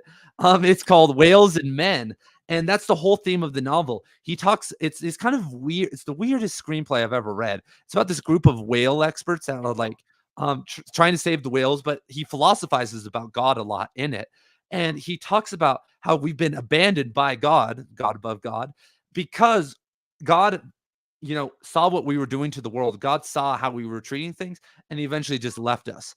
And the symbol that he left for us to understand the world through was whales, because whales have evolved in their own way for millions of years. And he thought they're like almost like this weird vehicle to God. And that's like the theory of this book, Whales and Men. It's like kind of this, it's very interesting. But he's playing with this idea that we've broken a pact with God. And No Country for Old Men has a lot of quotes that I forgot to put in here that kind of symbolize that we are living in this evil world. And the God of silence is talked about all throughout the novel. All throughout the novel, Sheriff Bell philosophizes about God, but God doesn't respond. It's this mute God. And it's not just Christianity, like, oh, I can't talk to God.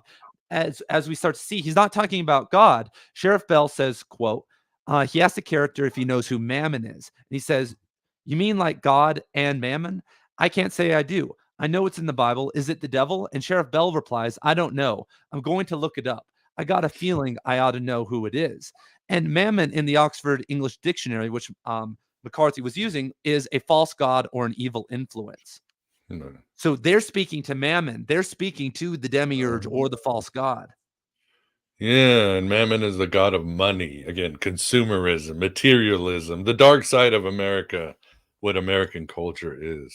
Blood Meridians, Judge Holden being the coin maker. Once again, exactly. It's so weird. And so Chagur's not normal. Everyone describes how he's exotic. He's a weird dude. We don't see this in the movie. We kind of do. There's actually a famous scene, but he sits in hotel rooms for days and watches the same channel. Doesn't change the channel. Just like zones out and is super weird. And at some point, he's going through Llewellyn Moss's wife, Carla Jean's things. And McCarthy writes, quote, he's weighing these things in his hand like a medium who might thereby divine some fact concerning the owner.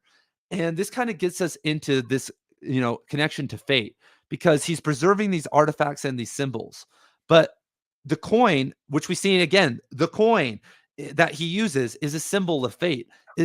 And he says Right. that Yeah. the coin's path, this coin is from 1958. Its path is important. And he believes that it's important as everything else. It's animism. Once again, it's Gnosticism. Everything in this world has a spark of fate and divinity within it from the God above God. And it's important. And what's interesting also about just speaking about Chigurh really fast and Holden and in The Passenger, and I won't spoil anything for you, Miguel, but you're going to love The Passenger. I recommend you read it as soon as you can because it features the Archons. Do you know that? Oh, wow. No, I didn't know that. The No. Passenger, the main plot, without spoiling anything, is there's a girl named Alicia Western, and she's hallucinating, and she's in a psych ward, and she has a brother, Bobby Western, and they both have father trauma, matter of fact. And Alicia is hallucinating this person named the Thalidomide Kid, the Kid. And he brings all these Archons on a bus, the passengers. And it's this weird mystical novel where she's hallucinating these beings. And she actually calls them Archons. Oh, well, it's settled. So anyway, so that's like really good stuff. But but Alicia Western is a genius. Her dad worked on the Manhattan Project. She graduated from like some Ivy League university at 18 years old. She's a genius, but her hyper-rationality has driven her into schizophrenia. She is a hyper-rationalist. The whole book Stella Maris is just her dialoguing and like being a hyper-rational individual. Chigurh flipping the coin, that's the ultimate embodiment of hyper-rationality. He's literally giving you two sides. He's literally being logical. That is, the demiurge is not capitalism, is hyper-rationality, is the war machine, is that virus of consciousness that isn't light, that isn't love. And Judge Holden embodies that too. He's trying to preserve everything. He's a hyper-rationalist. His speeches are like these weird, that's what they were doing in the 1800s. They were trying to rationalize why we should be able to rule over other human beings. Yeah, conquer these people. And that's the biggest... These superstitious, primitive people. And that's the biggest lie that you can tell someone, is telling them that other people are better than others, because it's the hardest. Because if you actually interact with people and see their humanity, that's just a mother in love who is protective of her child. That is embedded in all of us. And so you have to play mind games with people to make us think that we're different from each other. Beautifully said, yes. Yeah. And so the coin is an instrument of fate, and Chigurh believes in fate and even apologizes at the end of the novel. In the book, in the movie, we don't see this, but at the end of the novel, he goes through this weird hyper-rational sequence. When he meets someone and he wants to have a Socratic dialogue with them for some reason, he has one with a lot of the characters he kills, and he makes them look him in the eye. He's like, "Look me in the eye." He's like some weird fetish or something, because he wants them to he wants to be the executor of fate. And the one character actually says, "I don't want you to be in control of my fate," and puts his hand up as he's shooting him because he wants to gain control of his destiny at the last moment. Yes. And so at the end of No Country for Old Men, Chigurh is about to kill Llewellyn Moss's wife, Carla Jean. But Llewellyn Moss is already dead. And the reason he wants to kill him is because Chigurh and him have this moment where Chigurh's like, "Give me the money or I'm going to kill your wife. I'll kill you no matter what, but I'll kill your wife if you don't hook me up." And he declines. And so he shows up there and she's like, "Why are you killing me, bro? He's dead." And he says, "I gave my word. This is fate. My word is fate." And it's like, damn, that's crazy. But it's her fate that she has to die. And it's in the movie, you see him flipping the coin. That doesn't happen. He's gonna kill her no matter what. He doesn't even get. He shoots her. There's no, in the movie, it's ambiguous. He walks out and swipes his feet and looks, and you think, well, he's blood, but in the book, you just say he just blows her away. And speaking to kind of conclude here about the false representation, and this is fire, bro, is that where does Chigurh shoot people, Miguel? What does he shoot him in the face? Yeah, he shoots him in the face. But remember that classic scene where he has that little oxygen tank, and maybe Graham knows. Yeah. Remember the cop walks up to him. Where does he shoot the cop? Between the eyes. Yes, right between the eyes. Right in the third eye. Yeah. Yeah, right in the third eye. He's a third eye killer. Yeah, exactly. And what it's actually doing is, so the third eye, if you touch the third eye or do anything spiritual, that's supposed to it's a visual representation of enlightenment. It's like that. It's because the crown chakra is like connecting with everything, connecting with the God above God, but the third eye is connecting with the reality of this world, like understanding the truth of our world, Earth. And so what Chagur is doing is imprinting in them a symbolic third eye, a visual representation of enlightenment on matters of chance and destiny that he sometimes provides in a brief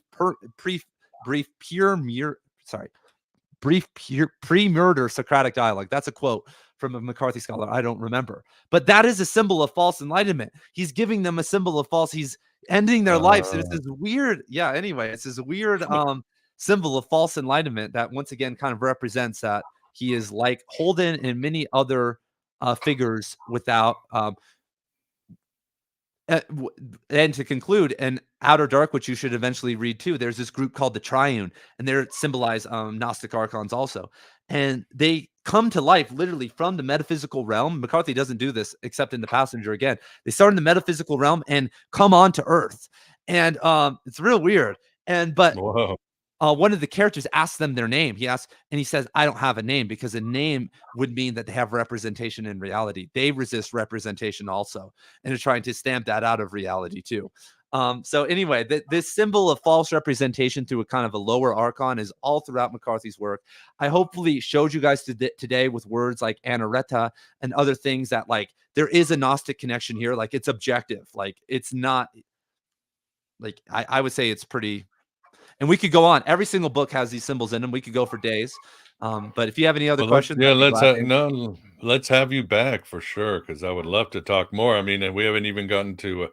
I was going to talk about Arthur Verslu's book, American Gnosis, and how he makes the case that America has always been a Gnostic country, from the Wild West, Herman Melville and Moby Dick, Robert Frost. There's something that's truly Gnostic about this land, especially in the 18th and 19th century, because it's a mirage. It's a land of beauty, but it's fake, and why the natives are so much into the coyote. But we should loop back on that one. But that's why these great American authors, in Flannery O'Connor, Cormac, they will Robert Frost, they will immediately tilt if they go deep enough into Gnostic themes, because this America is Gnostic.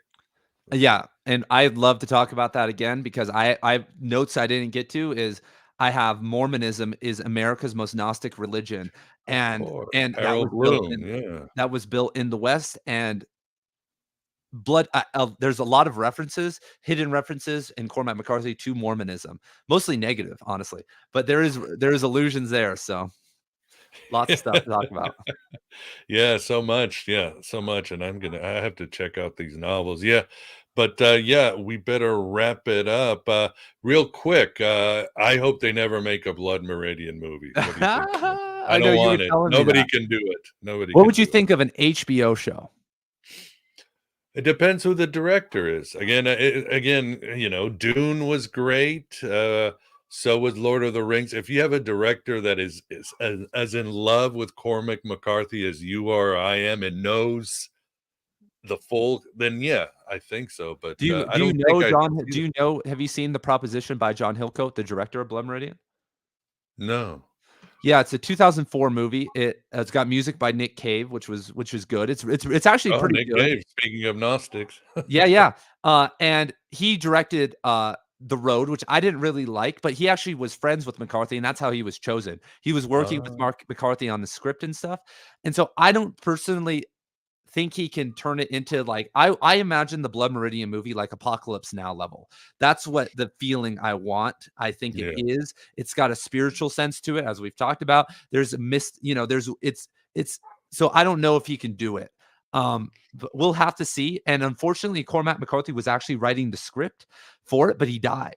And so there's only a partial script. So apparently they're gonna, they hired some big Hollywood bigwig, which I don't. So it's not going to probably be great, but it could be good. I'm keeping my hope out. I think it could be good when it should be a masterpiece. When it has the ability, like Dune, though, to become a masterpiece. So I think that's Yeah, unfortunate. I was thinking maybe Alex Garland because he has a way of turning symbolism into very visceral, powerful. But again, the person has to be completely in love with Cormac McCarthy, and I don't even know how they could cast Judge Holden. I can't see one There's so many actor. problems, and there's so many. Yeah, There's and with Hollywood today, with all the scalping and the raping and the judge's pedophilia, they're going to show the pedophilia, like, forgot you about know. that. Yeah, he's a horrible, buggering monster. Yeah, he's this really charming, educated man, and he does horrible things when the lights are out.